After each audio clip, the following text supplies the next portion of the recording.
There we go. Okay, cool. How's it going, guys? Good morning to you. Good afternoon, good evening, whatever time of the day it is for you. This is Seth Keeping It Real. This video, this live training, this is live. I can sing you happy birthday if you want, if it's your birthday. This is for members only. And today we're going to be talking about how to find the ideal supplier. I'm going to be sharing some new tips that I've learned along the way. This is one of my favorite parts is I get to teach you guys as I go. I get to teach you as I learn. And I hope that you guys have opportunities to pass on what I share with you to others as well. So I want to say good morning to you. I'm going to take a sip of my black tea and we will begin. All right, so how's everybody doing today? You guys doing well so far? Having a good day? Good to see you guys. Good morning. Okay, so today we're just going to jump right in and I'm going to be sharing my screen for part of it. I want to show you guys how to use Alibaba in order to find a supplier. And in fact, I'm going to give you 5 specific steps, and then I'm going to give you 4 funnel questions you can use when you're communicating. These questions have helped me a ton because it's helped to save me time. I've noticed that some Amazon sellers are asking questions of suppliers that waste their time that they shouldn't even be asking yet because it doesn't matter until first you find out this. And if you use a funnel as a filter, it'll save you time. And what you can do is contact a great number of suppliers and quickly narrow it down to the few that you actually would be willing to work with. And so we're going to do that in just a moment here. Okay, so good to see you guys. We are jumping in right now. So first of all, I'm going to give you guys just a little bit of context.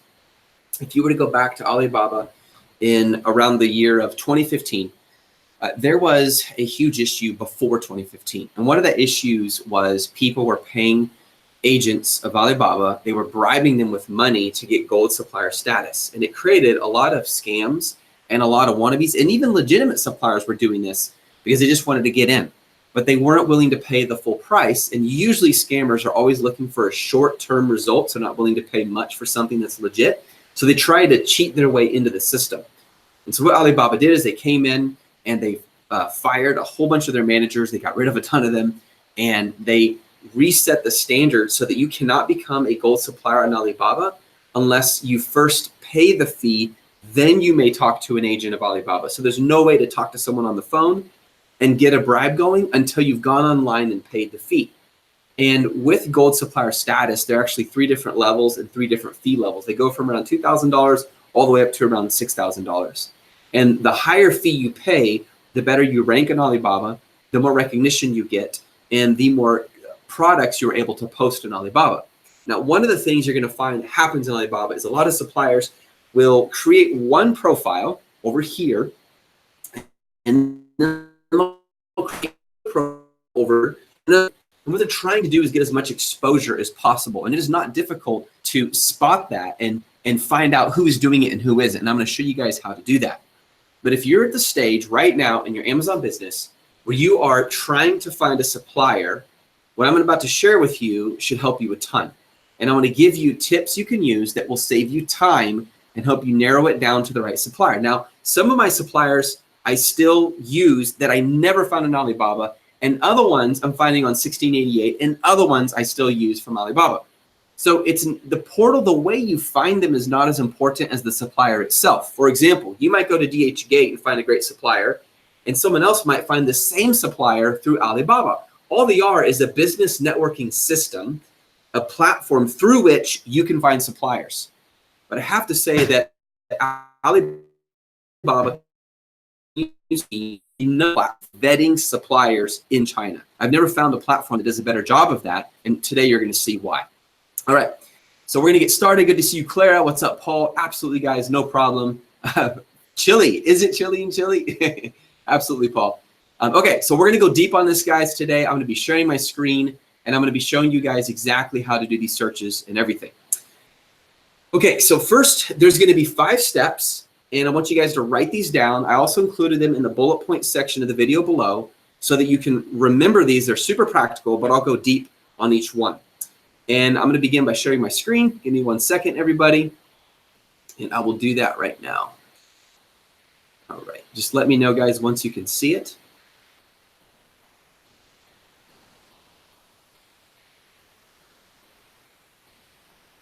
Okay, can you guys see that? Okay, So I'm going to start. The first thing you're going to do is you're just going to search. Here, let me clear this. Just clear. 1 second. Boom. Okay. And it didn't work. Oh, well, that's fine. You guys can see some of the things I've been looking at.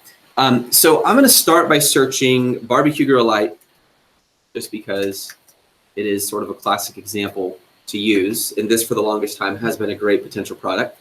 So you're going to start by searching the main keyword of the product you are trying to source. So if your product was a barbecue grill light, you definitely would not search light up here. If your main product was a barbecue grill light, you wouldn't search grill light. You want to be as specific as possible. And if that doesn't give you results, then you can broaden it. So if I needed to, I could change this to barbecue light or grill light. But look at it this way. Whatever is the main keyword people are going to type into Amazon to find your product, that's what you could call your core or seed keyword. That's the name of that is the keyword that you're going to search when you're here on Alibaba. So I'm starting by searching barbecue grill light. And the first thing I'm going to do is I'm going to filter. And this really saves me a ton of time. So the first thing I'm going to do is I'm going to click trade assurance. I'm going to give you 2 reasons why this is so important. You don't have to use trade assurance if you filter them by trade assurance. But for those suppliers who use trade assurance, it is a very strong indicator that they are not a scam and that they actually are a legitimate supplier. There are very few suppliers who would ever consider working with you, who would ever consider scamming you, who would even dare to get trade assurance, because it holds them accountable. What it means is you are allowed to pay 30%, usually it's 30, sometimes 40 upfront, and you don't pay the rest until the supplier has finished the production and you've had a product inspection. And that money is held by a third-party company. And therefore, if they messed up your production or the product inspection proves they messed up, you have leverage and you don't pay them the remaining until they fix it for you based on the terms that you wrote in the contract. And so it really does hold that money in escrow.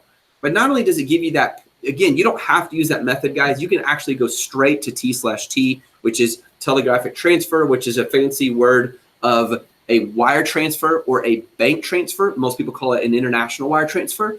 You can still do that. Just don't ever pay all the money up front, even if you're doing it through PayPal. But watch what happens. I click trade assurance and boom, you see that? It changed the filter. Now it's showing me a different list. In other words, only suppliers with trade assurance are now showing. The next thing I'll do is I'll click on verified supplier. Now, why would I do that? By clicking on verified, this means that supplier has been verified by Alibaba. And in order to be verified, there are several things you need to understand. Verified means that Alibaba verified that they are a legitimate registered business. In other words, they had to look at their business license. They had to make sure that they are legally tax legal, and they had to call and contact the contact name on the business license or the application to ensure it was a real person they were talking to. So if it's a verified supplier, it increases the chance you're working with a reputable supplier. Keep in mind that some suppliers are complete scams. It's very hard to find them on Alibaba compared to the old days now, thanks to what Alibaba did back in 2015. Some suppliers aren't scammers, they're just bad suppliers. They suck at communication, they don't do a good job, their products are crappy, so forth. Other suppliers are really good. And by clicking both trade assurance and verified supplier, you decrease the chance that you're gonna get a crappy supplier.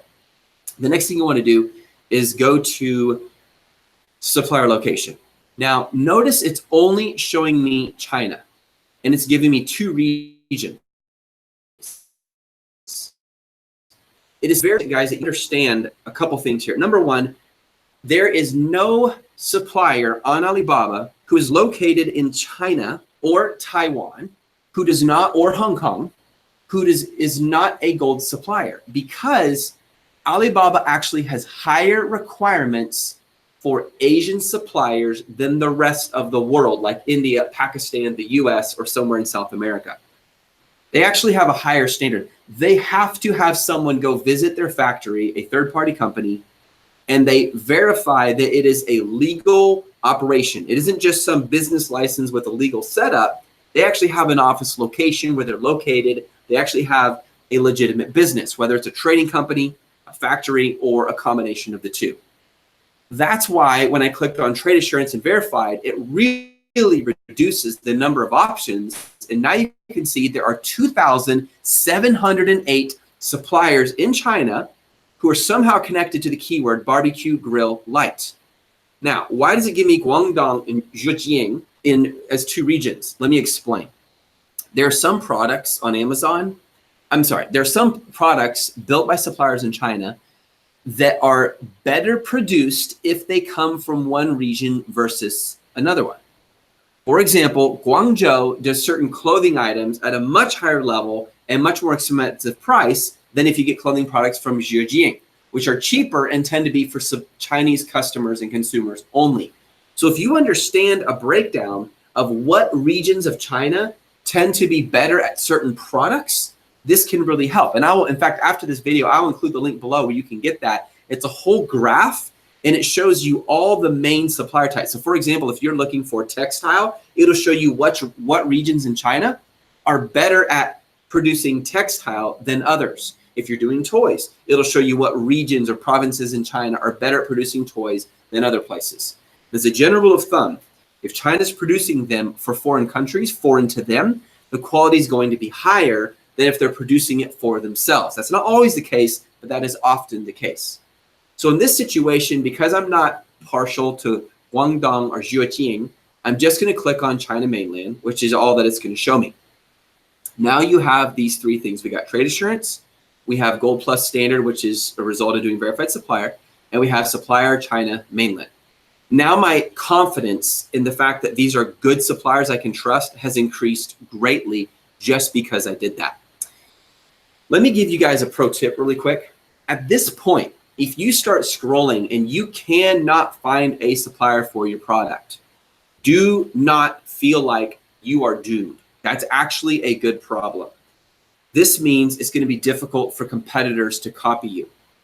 Sometimes all you have to do is find a supplier who can build a product of the same material and the approximate same size, which means the chance of this supplier having the right equipment to build your product is strong. So they may not build barbecue grill lights, but if these are made out of stainless steel and approximately 12 inches long, and you find a different product that's made out of stainless steel and around 12 inches long, then the chances of them being able to build it for you is greatly increased, and it gives you a tremendous head start on the competition.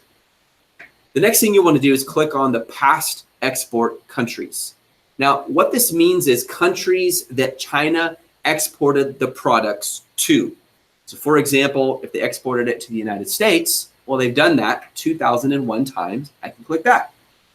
Now, because I am having my products sent to Amazon fulfillment centers in the US, I am confident that this supplier has a lot of experience exporting to the United States. This is really important. If they don't have experience exporting to the United States, the chances of running into an issue with customs applications, maybe even tariffs, if you guys didn't watch that video last week, make sure you do it. It's really important you watch it. I did a YouTube version of it, but it's much more in depth for you guys on Facebook. If they don't have experience exporting to this country, then my chances of something going wrong are greatly increased. So now we have trade assurance, verified, China mainland, United States. Now, ready to ship, I never, ever, ever do this. And the reason is a very amateur Amazon seller would click this button, and let me explain why. I am not trying to sell products that are already on Amazon. I'm trying to sell products that are improved, unique, and different, or better than the ones that are already on Amazon. Otherwise, I have no edge. And why would they buy my product launched with 0 reviews versus one that has 2,000 reviews that's been established for a while, unless my barbecue grill is fixing a problem with the hinge or the light or the neck or how it attaches to the grill. If you do ready to ship, this means the supplier has leftover stock from their last shipment and they're just going to send you a leftover one. Why would I pay for that? I have no interest in buying that. Now I can already get a sample for them if I want, but there are more important questions I need to ask first. Next, I do not want to know price. This is irrelevant until I find out if the supplier can actually build my product. So it's going to filter out the wrong kinds of suppliers. Next, minimum order. I'm not going to ask about this because I'm not looking for a minimum order quantity yet. A lot of people, they rush to Alibaba and like, what's the minimum order quantity? What's the price? Guys, those are the two most unimportant questions at the beginning of this venture. The first question you should be asking is, can they actually build the product? Now, a lot of times when you're doing this, let me click over to suppliers and see if it gives you this option. A lot of times it's going to give you two more options. You're going to have an option to click for sample order, and you're going to have an option to click on material and select the kind of material you want. And it depends on what product you're searching. It's not showing me this at this time. When those options come up, they're like these boxes. Here, let me go back and filter these again really quick. There we go. Supplier location, China mainland, which is the only option there. And of course, past export countries. I'm only interested in the US. They don't need to have experience in other countries. Okay. If it gives you the other options to select, say, it'll be a little box that says sample order. Let me just make sure I'm not seeing it on here. Yeah, it gives you on the side, but that's it. Okay. If it gives you that option, I don't care, because if it's a legitimate supplier, of course they're going to be able to send that to me anyways. The material, this is not just one kind of material. In most cases, it's a combination of metal and plastic. So if I only select one material, I'm going to limit my options. Plus, I might be open to different kinds of material. So I'm not going to mention those two options at this point. Okay, let me just make sure you guys can see. Okay, great. Let me continue. All right. So the next thing you're going to do is you're going to click on the product. This is step number 3. So let me go back. Step number 1 is you are going to search the keyword of the product you are looking for on Alibaba.com. Step number 2, you're going to filter for the kind of supplier that you want. Step number 3, you're going to click on the product listing that looks closest to what you want built. Now, how do I know which one is the one I want? Well, I already have a lot of information right here. This is what makes Alibaba so amazing. It's one of the higher ranking websites in the world. And the reason is because it's so robust. Notice this right here. This gives me an idea of the transaction level. In other words, what is the amount of transactions that they have done in history? The more jewels, the more gems they get here, the greater it is. It's an indication of how many transactions the suppliers conducted, not the amount of revenue. Notice this little crown here. This tells me that they have trade assurance. They're verified. They've been on here for 11 years. I can see their response rate. Typically, 89.6% of the time, they receive response within, or we receive a response, the Amazon seller does, within 24 hours. I can see they've done $150,000 USD in a total of 66 transactions over the last 6 months. And I can see comments, reviews, 6-star, 5-star, or no, 6 people said great job, 5 said great service. These are giving me feedback on what people think of the service. So just what's going to happen is over time, when you look at this, you're going to quickly be able to filter out who you're interested in and who you're not. So far, I'm seeing 91%. Wow, 100%. They still have 3 gems up here. $70,000 worth of transactions, 630. As a general rule, guys, the more transactions they've done, the more established they are as a supplier, and probably the bigger they are, which means their MOQs might often be bigger, but the price is often lower. This is not a rule for every situation, but here's a pro tip for you guys. If the supplier is small, a lot of times they can't do as big of orders because their equipment can't manage it at that same level, or they can't afford to buy enough material to risk doing that. If that's the case, oftentimes their MOQs, their minimum order quantity, is smaller, which is great, but their per unit price is actually more expensive. A lot of the larger suppliers can get you better prices because they are so optimized and they're so set up to take care of all the production capacity. They already have the money for it. Therefore, they can get you a ridiculously good, just 300, 500, 1,200 units. So just keep that in mind. Okay, so the next thing you're going to do, let's just say we said, okay, we're interested in this one. I'm going to go ahead and click on it. And it takes me here. And now I'm looking at the product from a supplier.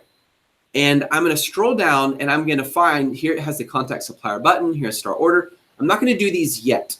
Okay, often it'll give you a little chat option. I never use the chat option. I know some of you guys have been successful with it. I can't stand it.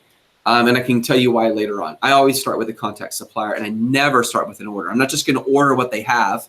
Why? Well, 10,000 other Amazon sellers, e-commerce sellers could do the same. What makes mine better? So that makes no sense to me. By the way, see these MOQs right here, guys? 100 to 500 pieces, $3.80, 500, 900. These are not always accurate. Sometimes these are better than life, but they do that to suck you in.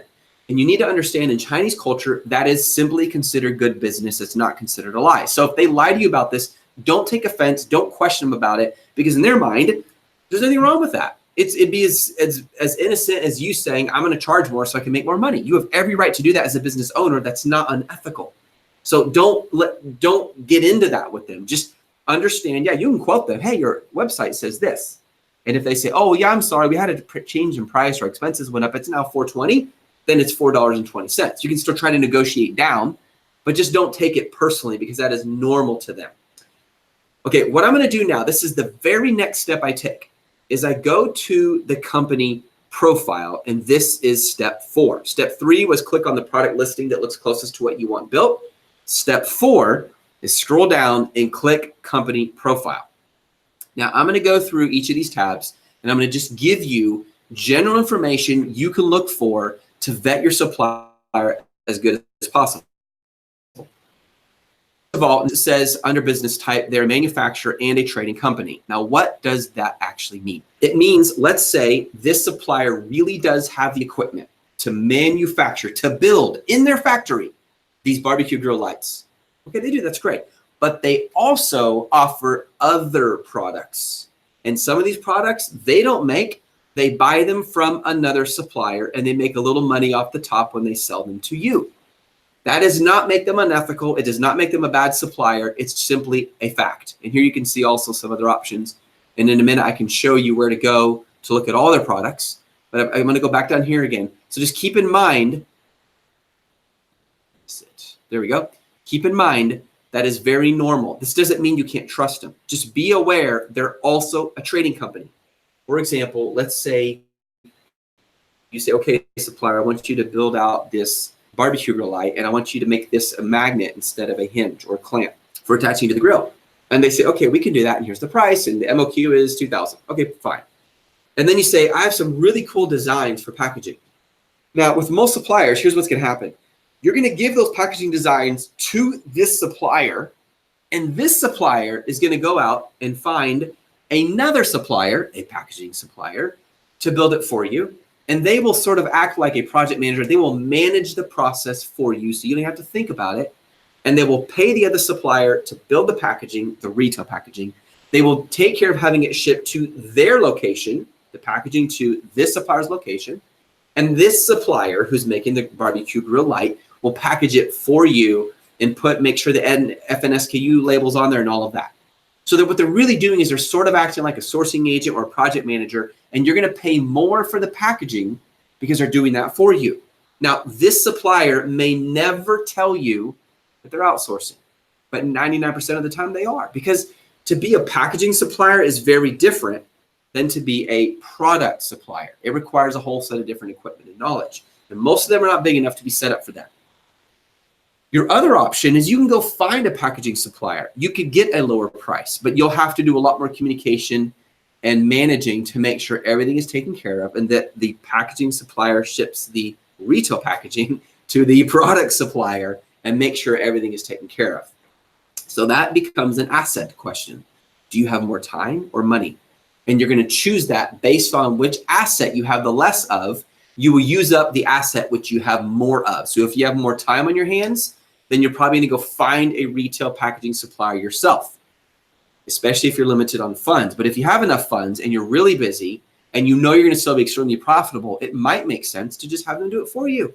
One of the coffee mugs we sell, we have our supplier take care of all of the packaging, all of it. We don't even know who the packaging supplier is. We don't even care because they do such a great job, and our profit margins are strong, and money is a more limited asset for me right now. Time is a more limited asset for me right now than money. Therefore, it makes sense. In other situations, we do have a retail packaging supplier because the price is so good, can't turn it down. Okay, so here you have details. It tells you what region they're in. I will get you guys that list of all the 75 main regions of China and the best kind. In other words, if you're saying, Seth, I want to source toys, what's the best region? It'll show you the best region. The ownership is owned by a private person. They're keeping confidential their annual revenue. For certifications, you can click on that and look at it. And also, I love this part, you can see their main markets. So the US is not their main market. Actually, Western Europe, Eastern Europe, and Southern Europe, Europe is their main market. It doesn't mean you shouldn't go with them. Also, they show you the product certifications that come with their product. So you can't assume they're going to give you the certification for your product. You have to ask, but it really helps if they have that taken care of. Now, someone asked me on Instagram a great question. I want to answer it for you guys. Let me switch back to you guys really quick so you can see me. Give me 1 second. Okay. The question was, if the supplier does not have certification for my product, let's just assume it's electronics product. There's like 500 different certifications you can get based on where you're selling it to prove it doesn't start on fire. Or if it's a baby product, that's another certification. Don't assume the supplier is not legit because they don't have that certification. The only time I would question it is if they don't have what's called the MSDS, the material supply data sheet, which you need if you're not getting a hazmat exception and you need to get it approved for hazmat because it has hazardous materials. That's different. But we're talking about certifications a little bit different. Certification means a third-party company, kind of like a lab, had to go test it and make sure it reaches certain bare minimum requirements so it doesn't start on fire. So the chance of it choking a child is much less likely. So that the proof that there's no toxic materials in this because it's a product where food goes on that you eat is less. So some suppliers, when they say we have these certifications, it means included in your price, they're going to go to that third party and take care of it for you. But make sure that you have them send you the documents before you pay the final payment.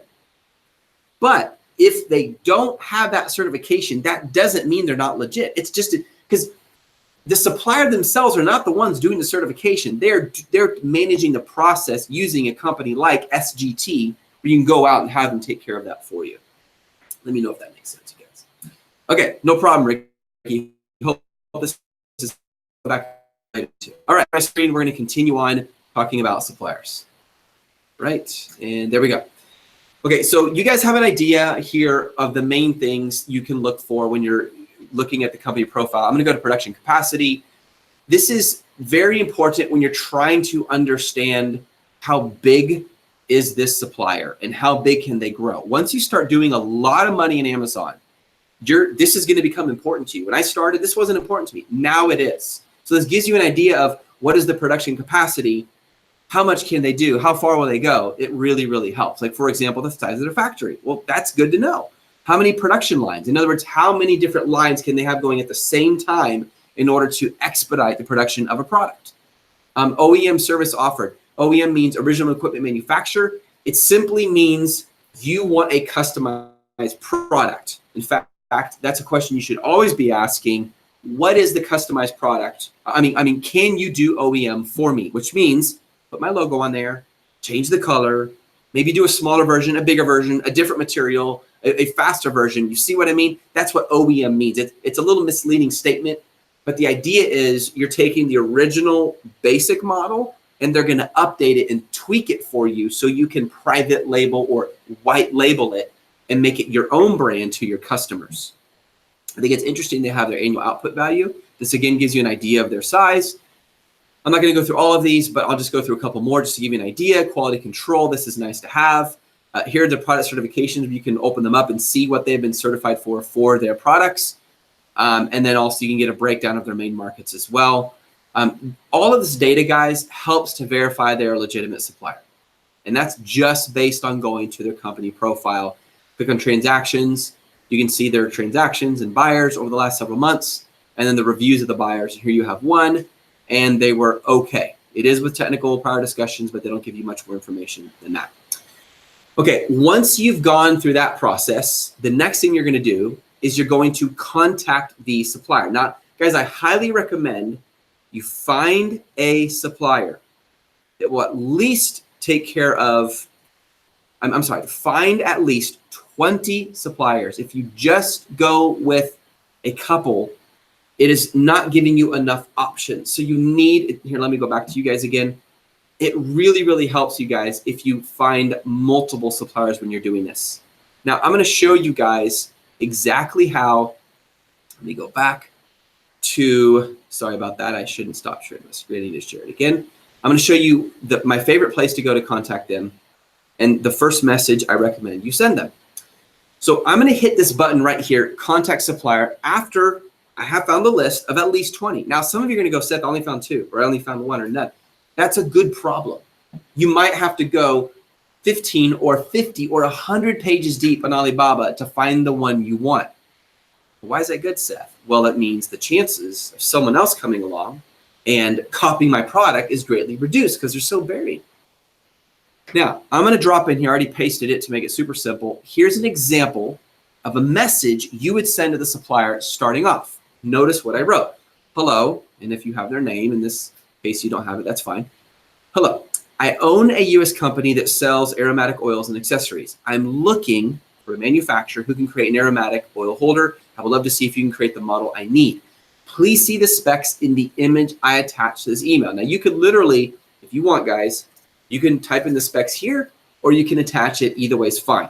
I would appreciate your prompt response. We're looking for good business relationship with a manufacturer. Why did I say that? Because they love it when you talk about the relationship and you're looking for the business with them, sort of like a friend. This is why they so often will say dear friend or hello friend, because it's very important in Chinese culture when it comes to business. They literally want to become friends.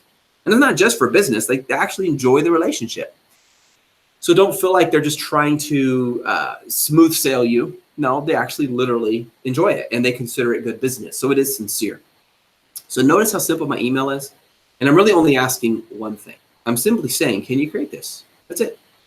If they can't create it, I am saving myself so much time. And that brings me to what I want to now share with you, what I call the 4 funnel questions you can ask. And by the way, when you hit send inquiry, you're going to do this with about 20 suppliers. You can change this quantity. It's not a big deal. Because at the end of the day, if they're the right supplier, quantity is not a huge deal. So I really don't care about that so much. If it's default, let it be default. What matters is, can they build it? When you hit send inquiry, when they respond, they're going to respond to you. You're going to get it in your email. And that is your default settings when you set up your account on Alibaba. Okay, let me continue going. Okay, now let me give you guys a funnel you can use when you're asking the supplier questions. And the purpose of this funnel is to save you time. If you ask them at the beginning if they are a trading company because you don't know, because sometimes when you go to the company profile like I showed you, it's not going to say trading company. It's just going to say manufacturer or factory or supplier.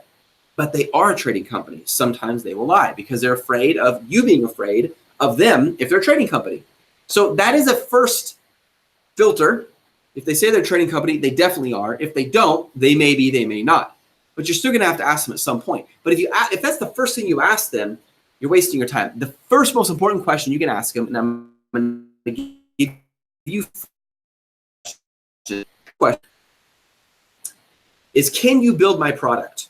These questions will save you a lot of wasted time if you do it in this order. And let me give you a very typical email to a supplier. Here's very typical for a newbie. Ready? Hello, Lily. My name is Bobby McGee, and I'm the owner of a company that sells toys. I'm interested in the Big Block Toy Builder and had a few questions. 1, do you offer this in black? 2, what is your MOQ? 3, will you ship me a sample to the following address? 123 Happy Amazon Seller Street, Austin, Texas, 78704. 4th question, how much will you charge me for that sample? 5, how fast can you ship me the sample? 6, do I need a shipping account for shipping the sample? 7, can you make this product in 3 colors? 8, what colors would you recommend? And 9, I'm thinking about bundling. What do you think? Thanks so much, Lily, and I look forward to hearing back from you. Now, multiple problems. E1, it's wasting your time. You're asking questions up front that don't matter until you find answers to the most important question, and that is simple. Can you build this for me? Number 2, it wastes your money because you're proposing that you want to pay for a sample before you even know if this supplier is a good fit for your product and company.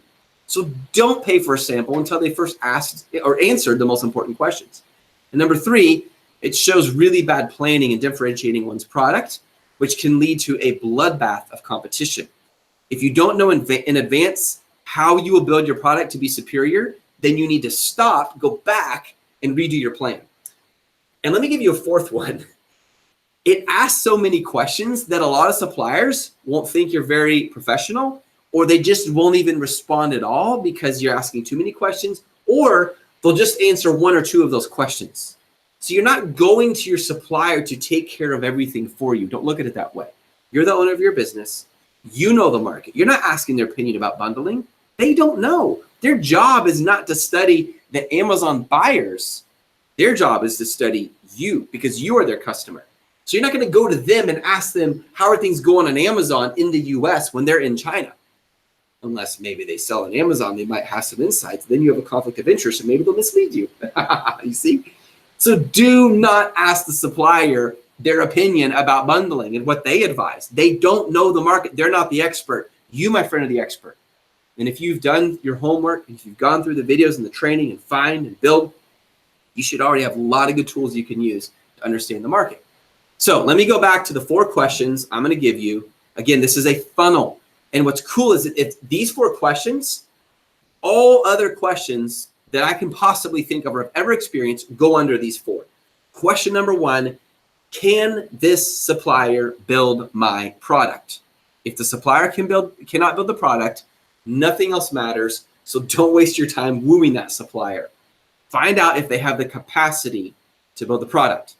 Question number 2, can I trust this supplier for a long-term relationship? Guys, even the most amazing craftsmanship does not make up for a rotten business partner. And in many ways, your supplier is like a business partner. So there's 2 things you're going to find out very quickly. Number 1, after you find out if they can build it, number 1, do they sell on Amazon? Number 2, are they a training company? In most cases, the first one is a deal breaker. If they sell on Amazon, I'm not sourcing from them, period. It just makes no sense. In some cases, the second one may be a deal breaker. It may not be. Question number 3, is your quality supplier acceptable? Now, remember, quality and value are 2 different things. Sometimes someone's making a lot of money in Amazon on a very low quality product because quality and value are not the same thing. If someone buys a product you are selling and they're buying it because they love the design, they know it's a cheap product, it's a throwaway product, but they want it and it's the lowest cost, that is a business model. In other words, you are offering the highest value and the cheapest quality. Those are not contradictions. Remember, value and quality are not the same thing. There's an assumption, well, it has to be high quality. That's actually not true. If that was the case, Walmart would go out of business because a lot of their products are not high quality.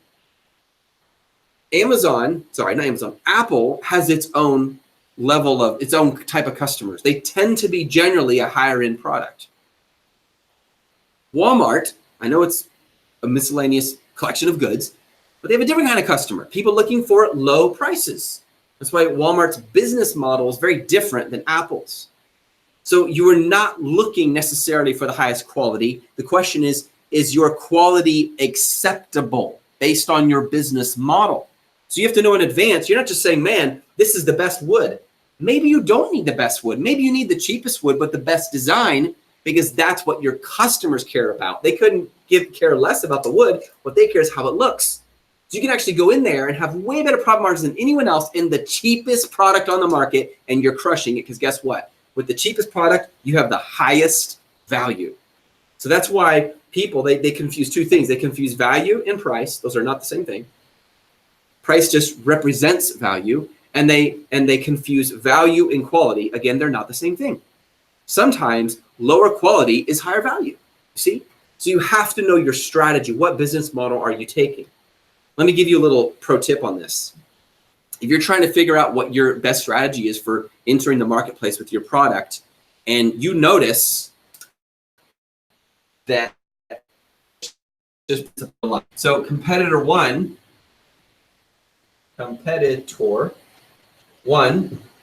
you see that? And then you have competitor 2.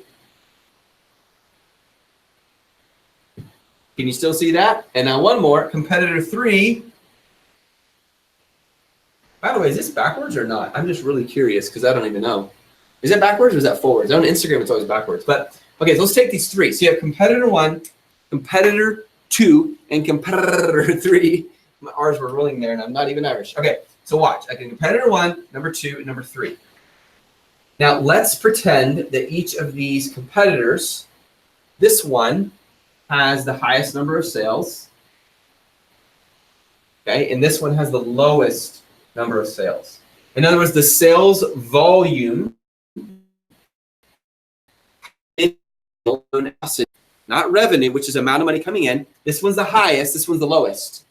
But you also notice that this one is selling this one is selling the fastest, but it's also selling for the cheapest price.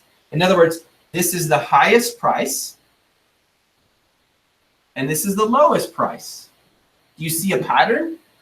The more sales they get, the lower their price, the more sales they get. The higher the price, the lower sales they get. What does that tell me? Price is a huge factor in conversion. So your business model might be, okay, I recognize that's a big deal for them. That might have a bigger impact than photos and even reviews. In some cases it does. This is really about value, not price. You gotta remember that. Maybe even if those dots don't connect yet, you've got to understand that's why I'm buying your product. Is I'm looking for a cheap one. I'm not willing to spend a lot of money, so I'm just going to buy one that's cheapest, and you get the most money. So your goal now is, if this is what you're selling, you're trying to find the cheapest wood with the beautiful design, because you're matching what the market's doing. Now, in a lot of cases, this isn't the case, and thank God it's not. And this is a model I rarely follow, but it's still a legitimate model. In many cases, the sales are higher because no, the price isn't the lowest. Guess what is here? The value, the perceived value is highest. In other words, we're getting the most sales. Working on my spelling, I promise. H-I-G. Okay, we are getting the most sales because the value we're giving, the bundle, the improved hinge is greater. Actually costs me more in this case. But we're getting more sales at a higher price because that's what's important to my customer.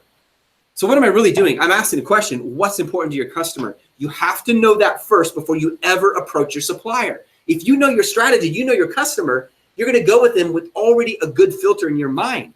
But if you go there just like, oh, good product, low reviews, let's talk to a supplier, you're gonna be very vulnerable to the supplier's suggestions because you don't have a strategy. If you don't have a strategy, you're gonna go down a road that could cost you money. You know if that makes sense. Okay, so I gave you the 4 questions. Now I'm gonna go deep on each of, or no, I didn't give you the 4 questions. Let me give you the 4th. Okay, let me go back. Question number 1, can you build my product? Now there's many questions to that, M-I-N-I questions, that's fine. It's the first question you need to ask. Second, can I trust you for a long-term business relationship? And 2 of the biggest determining factors of that is, do they sell on Amazon? Are they a trading company? Here's a little pro tip.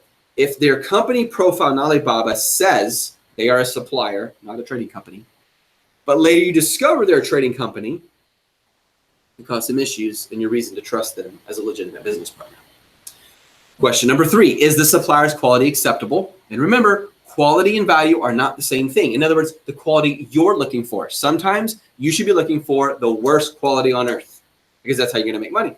In most cases you won't, but sometimes you will. And I'm emphasizing that to make sure you get that.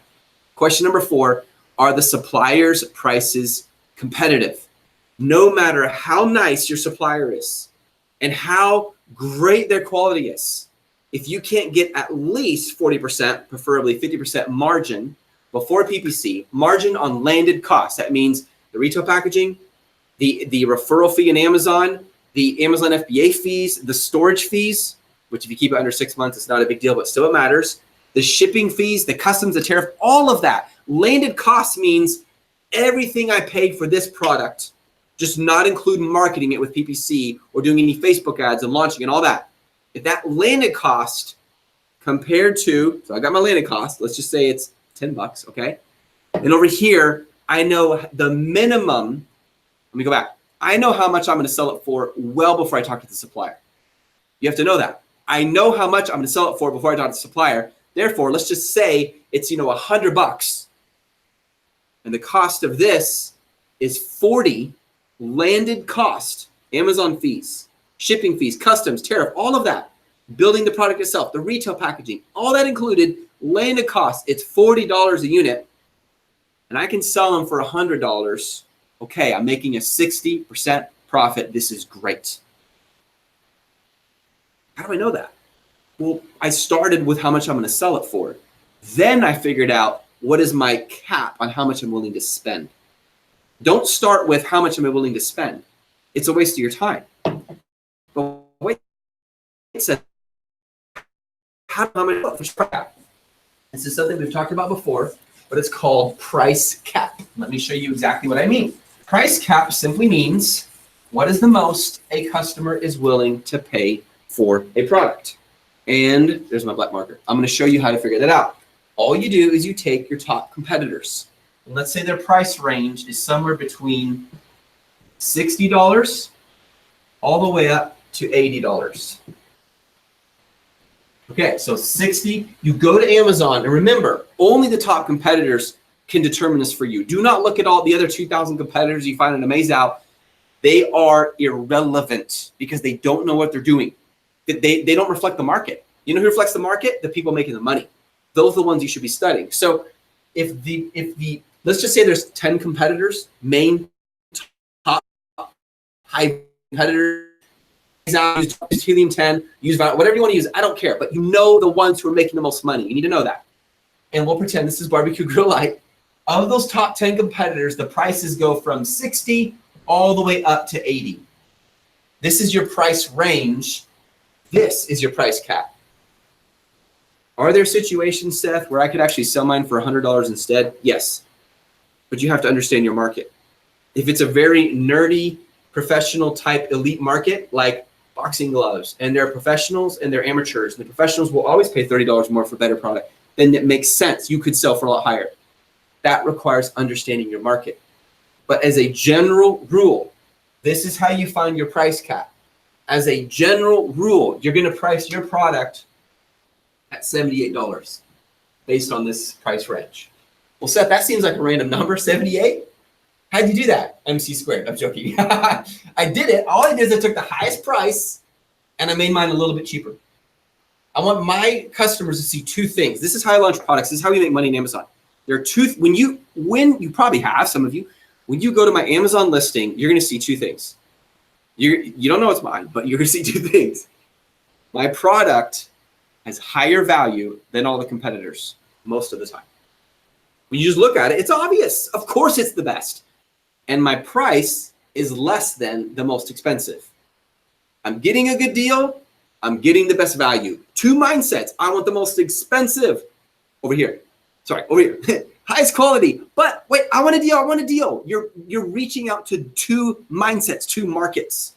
So as a general rule, you're going to price your product a little bit lower than the highest if you differentiate it extremely effectively. That's how you find that. So when I go to Alibaba, I already know in my mind, 78 is what I'm going to sell it for. Let's keep it simple, okay? Let's just pretend it's 100. Okay, so let's say $100 is what I'm going to sell it for. Okay? I will not buy a product whose landed cost is any more than what? $60.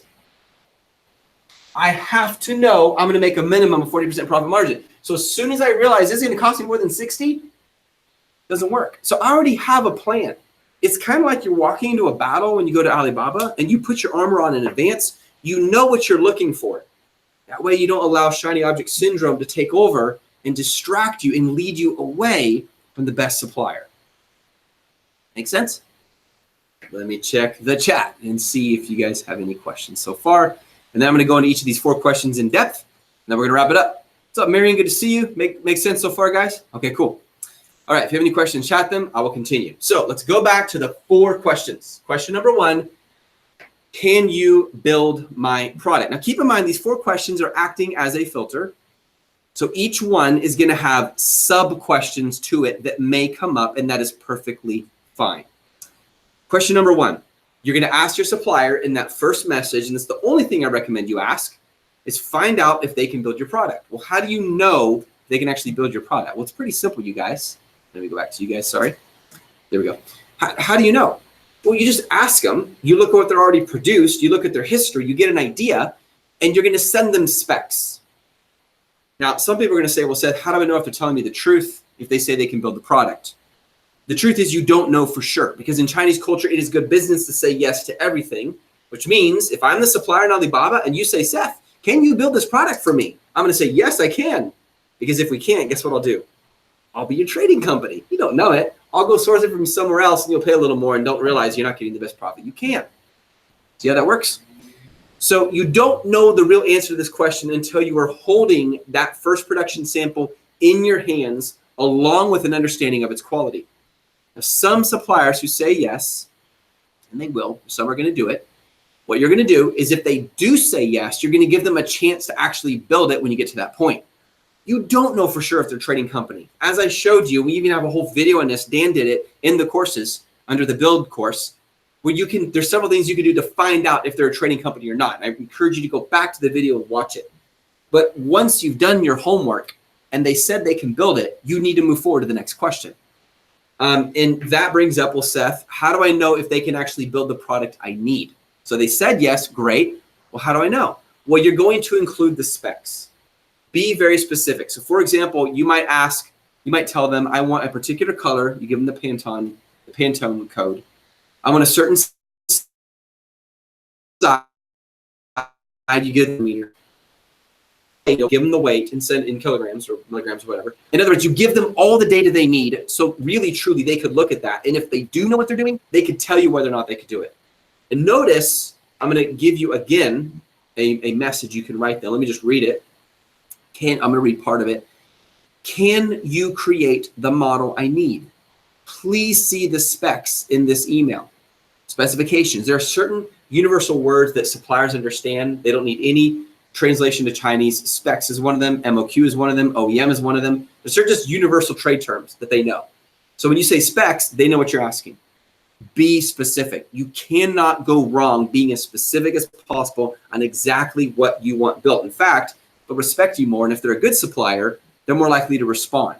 But if you just blast them with 150 questions, what are the all over the place?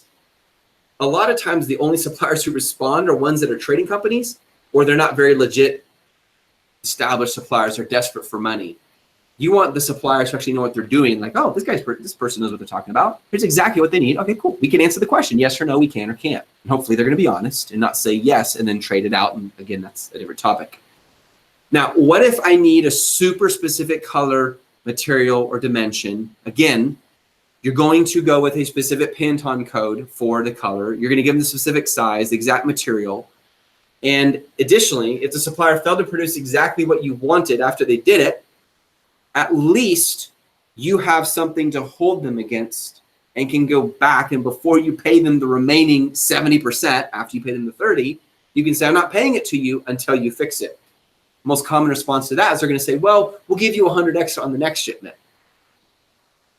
There is a time to do that and there's a time not to, and I'll go into that in a different video.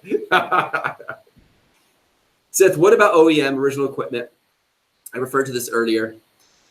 It's simple. When you ask the supplier if they can build the product for you, if your differentiation plan requires a different material or model, not just a different color, like something truly significantly different, the supplier may have to create a mold for you because their factory does not have a mold of the type you want. So if this was plastic, for example, and you want a different shape handle, they've never created it, they need a different mold to create that handle. Now keep in mind, every mold has a number of cycles it can go through before it dies. Those can be anywhere from 50,000 up to 1 million easily. You want to find out how many cycles it has. Because if you pay for a mold and it has 1 million cycles and you only use up the first 100,000, it's going to keep them from advertising that on Alibaba or 1688 and selling it to a competitor. Well, one thing that will keep them from doing that is if you have your logo embossed into the mold. So it's actually in the mold. And so if you did find a competitor selling the same product and you go and buy a sample on Amazon, like, there's my logo. Boom, I got the trademark. Copy infringement report, they're gone. See? So make sure you understand that process as well. Now, what if I cannot find a supplier who can build this product? As I mentioned before, you're simply going to find two things. A supplier who makes a product of the same material and approximately the same size. A lot of times these suppliers will say no because they feel like it's too much work. So you're going to have to get aggressive and negotiate and ask them, work with them and see if you can make it worth your time. I mean, worth their time, which would end up being worth your time. And this is also where you might move away from Alibaba and you might simply Google molding companies in China and find molding companies who can do that for you. Okay, let's go to question number 2. You're gonna ask the supplier, can I trust you for a long-term business relationship? Once the supplier has verbally confirmed that they can build the product exactly the way you want, you are ready to bring them to the next level, the next filter, and that is, can I trust them? And what you're gonna do is ask question number 2 by setting up a video chat with the supplier. Just like people, not all suppliers are trustworthy. So some just make bad business partners and others are great. And some are just so slow in communication, it will torture you and your business to death. So what I recommend is you request to be their friend on Skype or WeChat. A WeChat has that little button where you can hit translate. If they don't speak English, that actually oftentimes is to your advantage because it means that they truly are a factory. They're not set up to be a trading company for people in England and the US and South America and Africa. And so they don't have that mindset. They just make products. And so you might have a little more challenge communicating, but you also might get ridiculously better prices. So ask them, the contact, whoever it is, to befriend you, or if you can befriend them on WeChat. I prefer WeChat over Skype because it gives you that translation button. So if you send them something in English they don't understand, they literally hit a button called translate. They hold down the message, a little thing pops up, kind of like Instagram. They hit translate, and now they can read what you said in English. They can read it in Chinese, and vice versa. You can tell them, hey, if it's hard to say, send it to me in Chinese. Translate, boom, done. And it actually does a pretty accurate job, much better than Google Translate. When you set up the video meeting, note that a lot of times they're going to be hesitant to talk to you. They're going to be nervous because English is not their first language. They don't speak that regularly. And so writing is one thing, but talking makes them feel intimidated. So just encourage them. Say, hey, look, I just want to build a good business relationship. I have a couple questions. I would really appreciate it. In the video meeting, after you talk to them, get to know them a little bit, ask them 2 questions. Are you a trading company?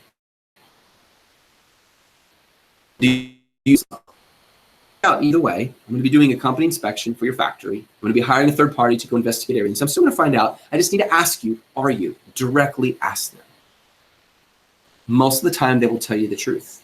If you tell them, you're going to find out anyways. If you tell them you have a Chinese agent who lives in the country of China and is going to go investigate their product, their system, their lines, their everything, because it makes it, this is no longer worth it for them to lie. So, and don't say it like in a judgmental way. Just be very direct. I just need to know. If they do sell on Amazon, I would go the other direction. If they are a trading company, you have to use wisdom. Trading companies are not always bad. It depends. You might go deeper and say, well, what kind of products do you trade? Do you build any products yourself? And they're like, actually, yeah, we do the barbecue grill light, but we don't do this. Okay, that's honesty. That helps. And you're going to be able to read it. When you talk to them, please remember, use short sentences, simple English. If English is not your first language, this might be a little more challenging. You might get someone to help you. Remember, if English is not your first language and it's not theirs, and so they speak Chinese and you speak Spanish, and you're not trying to use a language you both don't understand as well, it makes it very frustrating. So as clearly as you can, use simple words. Don't assume this is a fellow American or Englishman and just talk to them. A lot of people do that and they just assume, well, wait a minute. They didn't grow up in England. They didn't grow up in America. They don't know English like this. So accommodate yourself to communicate at their level. It shows them respect, helps them not to be as nervous, and you end up with a much better relationship as well. They're easily intimidated when they feel like they don't speak clear English. They feel like it's bad, like they've messed up in school. It's a mindset. It's a Chinese cultural thing. Let me give you a little pro tip. If a supplier takes a long time to respond to your message, this is not always a bad sign. Sometimes it is because you speak English and they realize it takes a lot more effort to talk to a native English speaker than to a Chinese buyer. It can also mean they're so busy working with buyers that they just didn't prioritize you yet. So don't let that be a sign. Well, they're bad at communication, I give up. Not necessarily. Some of our best suppliers are terrible at English and took forever to build a relationship with. But now we're like family. When we go to China, like, hey, have us over for dinner. Let's talk, let's hang out. Because we took the time to build a relationship and show them we are a legitimate business. We will send you money if you do what we need you to do. And now they're making a lot of money because we're making a lot of money. So don't give up. If a supplier responds extremely quickly in good English, that often is a sign that it's a trading company. They're set up, they're trained, they know A lot of people in Europe and in the West really like fast, clean, good communication. So they're trained to woo you in, to get your attention by such great English, and they're so happy and nice. Well, the truth is they don't want you to know they're actually a trading company. And the risk there is if you go with an all-out trading company, that's all they do. They're not actually a factory. You don't have contact with the actual factory. And if that factory changes ways or the relationship goes sour with the trading company, you are now subject to whoever the trading company gives you, or it may be you have no option anymore. You're really at the mercy because you are in the dark. And that's what I hate about working with trading companies. The ones that are honest and have been good to us, we like. But for the majority, I avoid it as much as I possibly can. Okay, let me give you question number 3. Again, just to recap, your first main question is, can you build this product? You need to be specific with the specs. Question number 2, can I trust you for a long-term business relationship? How do I know? Ask them if they sell on Amazon. Ask them if they're a trading company. Now for question number 3. Again, this is a filter, guys, and do it in this order. Don't send them all 4 questions in one message. Just send them the first one. And remember, cast your seed wide, very broad. You get as many supplier contacts as you can. It gives you more to pick from. So you can be. Question number 2, is your quality acceptable? As I said, and I'll say it again, we're not saying they need to have the highest quality. Sometimes you should be looking for cheap quality. Can you believe I just said that? But it's true. Because why? You're in this to make money. Not all buyers on Amazon.com are looking for the highest quality. They're looking for what's valuable to them. Just like my daughter. Okay, I love really powerful, strong, drive over it with the tank cell phone cases. She couldn't care less. She'd rather spend $15 on the cheapest cell phone case in the world, but because it has cute designs, she'll buy it. See, you could say mine's higher quality, but she'd never buy mine. Different business model, different business model. Well, you have to know customers, shoppers, your buyers. Quality applies to several levels, guys. It applies to the actual manufacture of the product, such as, is the paint the kind of paint I want? Does it adhere to the body of the product? Or if you're looking for a strong or flexible product, is it strong? Is it flexible? Is it fragile? This is something you have to test by either having the first product sample shipped to you or paying a product inspection company to inspect it after they actually build the product for you. Now, there's 4 different samples. I'm not going to go into that right now, but just really quick, there's 2 samples that are really important, 2 kinds, and I'll share them with you right now. The first sample is just called your first sample. I know it's really creative, huh? So your first sample is called your first sample. All it means is you're asking this. Give me an example of the quality of your workmanship. So they might have this advertised in Alibaba. I'm doing this because I'm not a great artist, so I'm a good tracer though. Check this out, guys. Watch me. Okay, look at that. Boom, look at that. Okay, so this is what you see in Alibaba. Hopefully it looks a little better than that. But it's not what you want. You want a different shaped handle because you read the competitor critical reviews. So you're not asking for a sample of the handle you want. Your first sample is just send me a sample of your workmanship. You want an idea of the kind of quality they offer. That's your first sample. There are 4 kinds of samples. I'm only going to give you 2 today. The last sample is once they decide, okay, they received your 3D file with the prototype, if you're going to go that far, or they got the pictures and they know what you want, they got the specs, they build it and they ship it to you with the unique shape. And you will pay money for that, a lot of money, because it's 1 sample. So they're not going to make a lot of money. It's a lot of work to do that. That's your production sample.